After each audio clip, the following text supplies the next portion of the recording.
Assalamualaikum warahmatullahi wabarakatuh. Sa'id bin Zubair menghadapi hukuman pancung. Sa'id bin Zubair adalah salah satu keluarga Ali bin Abi Thalib. Kesolehannya telah menjadikan dirinya teguh memegang prinsip dan membawa dirinya menjadi orang yang kuat pendirian. Ia akan membela kebenaran meskipun dunia runtuh, dan ia akan menentang kejahatan meskipun gemerlap dunia dengan intan berlian. Tersebutlah bahwa Sa'id bin Zubair dituduh menjadi pemberontak oleh raja yang lalim yang bernama Al-Hajjaj. Ia adalah raja muda Irak dari Bani Umayyah. Ia keturunan Bani Umayyah yang berkuasa dan membantai banyak orang-orang soleh dari kalangan keluarga Alawiyin. Bahkan tidak kurang hinaannya terhadap mereka. Syahdan Hajjaj mengutus beberapa orang untuk menangkap Sa'id bin Zubair. Berjalanlah beberapa orang itu ke tempat di mana Zubair berada. Namun mereka tidak mengetahui pasti di mana kiranya ia berada. Sehingga berhentilah mereka ke sebuah gereja dan bertanyalah mereka kepada pendeta itu dan memberitahukan ciri-ciri Sa'id bin Zubair. Maka tahulah pendeta itu bahwa orang yang dimaksud itu tinggal tidak jauh di dusun yang dekat dengan gereja itu. Maka berjalanlah mereka ke dusun itu. Sa'id bin Zubair menerima mereka dengan tenang dan membawa mereka masuk ke rumahnya. Tidak ada rasa takut padanya tatkala mereka menyatakan bahwa mereka akan menangkap dirinya dan membawanya ke istana raja. Di dalam perjalanan, hari mulai malam dan berhentilah mereka di gereja yang mereka lewati tadi dan memohon kepada pendeta itu untuk memberikan mereka waktu beristirahat. Pendeta itu pun berkata, "Masuklah kalian semua karena banyak singa di sekitar tempat ini dan seringkali singa-singa itu datang mendekat sampai gereja ini." Maka diajaklah mereka masuk. Semua utusan itu masuk ke dalam gereja kecuali Sa'id bin Zubair yang menolak. Hingga bertanyalah pendeta itu, "Mengapa engkau tidak masuk ke dalam?" Ia pun menjawab, "Aku telah bersumpah bahwa aku tidak akan pernah masuk ke gereja." Pendeta itu terkejut dan khawatir kalau singa-singa yang buas akan membunuhnya. Berkali-kali dibujuknya, tetapi ia tetap menyatakan akan tetap menunggu di luar. Para utusan itu pun meminta Sa'id berjanji dan bersumpah untuk tidak melarikan diri. Maka Sa'id pun bersumpah bahwa ia tidak akan melarikan diri. Ia mengingatkan bahwa singa itu akan sangat berbahaya baginya. Sa'id pun berkata, "Bila hati telah beriman kepada Allah, maka segala makhluknya akan dapat ditundukkan." Dengan rasa khawatir, pendeta itu memberikan anak panah. Kalau ada singa yang mendekat, ia dapat gunakan panah itu untuk membunuhnya. Malam pun mulai bergulir, sepoi angin bercampur dengan pasir, dan mulai terdengar suara angin itu bercampur dengan suara singa mendekati tempat itu.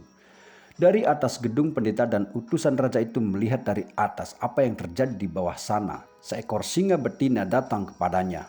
Semakin singa itu mendekat, justru menundukkan kepalanya dan menjilat-jilat tubuh Sa'id bin Zubair sebagai sayang kepadanya. Tidak lama kemudian datang pula seekor singa jantan mendekatinya. Suaranya pun membuat hati bergetar, tetapi justru sebaliknya, singa jantan itu mendekatinya dengan kepala tertunduk dan kemudian menjilati tubuhnya. Amat kagetlah mereka melihat kejadian itu. Keesokan harinya bertanyalah pendeta itu ilmu apa yang dimilikinya sehingga ia mampu menundukkan singa-singa itu. Sa'id pun tersenyum dan menyatakan kepadanya, "Aku tidak punya ilmu apa-apa. Allah yang telah menundukkan singa itu." Bertanyalah pendeta itu tentang Islam yang dianutnya. Sa'id pun menceritakan tentang Islam kepada pendeta itu tanpa dilebih-lebihkan ataupun dikuranginya.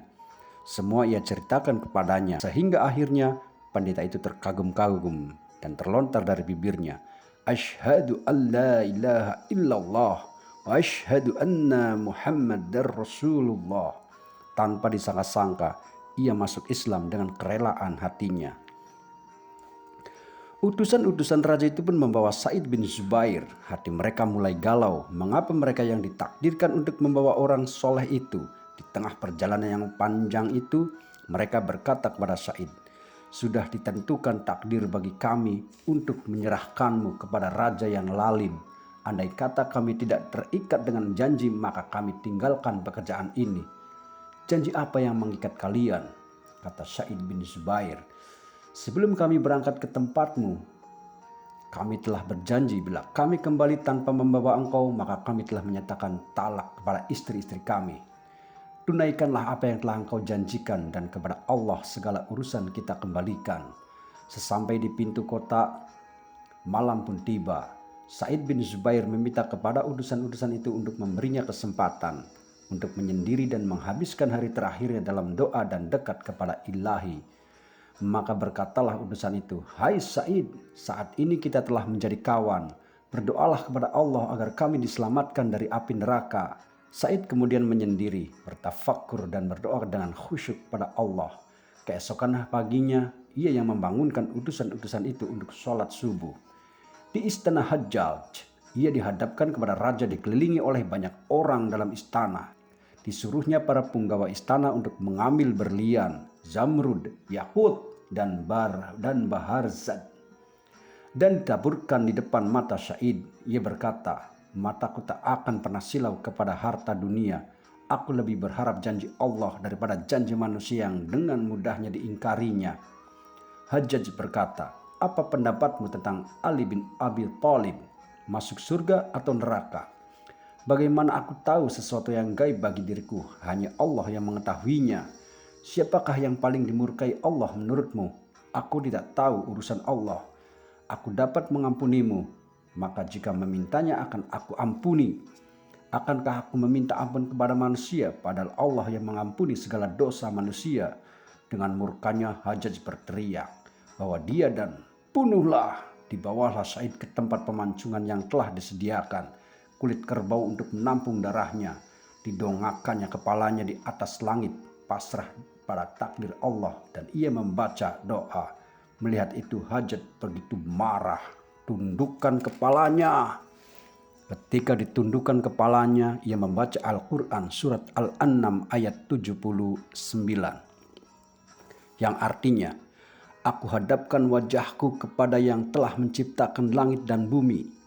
Hajjaj sangat dengki sekali melihatnya. Lalu ia berteriak, "Letakkan kepalanya di tanah." Kemudian Sa'id meletakkan kepalanya menghadap kiblat. Melihat itu Hajjaj memalingkan mukanya dari kiblat. Ia membaca Al-Quran surat Al-Baqarah ayat 115. Yang artinya, "Kemanapun wajahmu menghadap, maka engkau menghadap Allah." Mendengar hal itu, pertama bencilah ia kepadanya. "Benamkan kepalanya di tanah." Ketika kepalanya dibenamkan ke tanah, ia pun membaca Al-Quran surat Toha ayat 55. Yang artinya, "Dari tanah engkau diciptakan, dan ke dalamnya kalian akan kami kembalikan, dan dari tanah pula akan kami keluarkan kalian pula." Hajjaj bertambah kalap dan ia perintahkan pada Al-Gojo itu, "Jangan kalian lalai lagi." Sa'id dengan sigap menyatakan di akhir hayatnya, "Ya Tuhanku, cukupkanlah aku saja yang menjadi penutup dari siksa orang zalim ini. Jangan ada lagi orang yang akan disiksa sesudahku." Adapun Al-Gojo penjagal itu demi mendengar perintah itu, ditebaslah kepala orang soleh itu hingga terpisah dari badannya. Kepala itu masih sempat menyebarkan senyumnya. Ia mati dalam ketenangan. Adapun Hajjaj, tidak lama selang beberapa hari, ia menjadi gila, dan tidak lama kemudian kematian menjemputnya. Wallahu a'lam. Sekian dan terima kasih. Wassalamualaikum warahmatullahi wabarakatuh.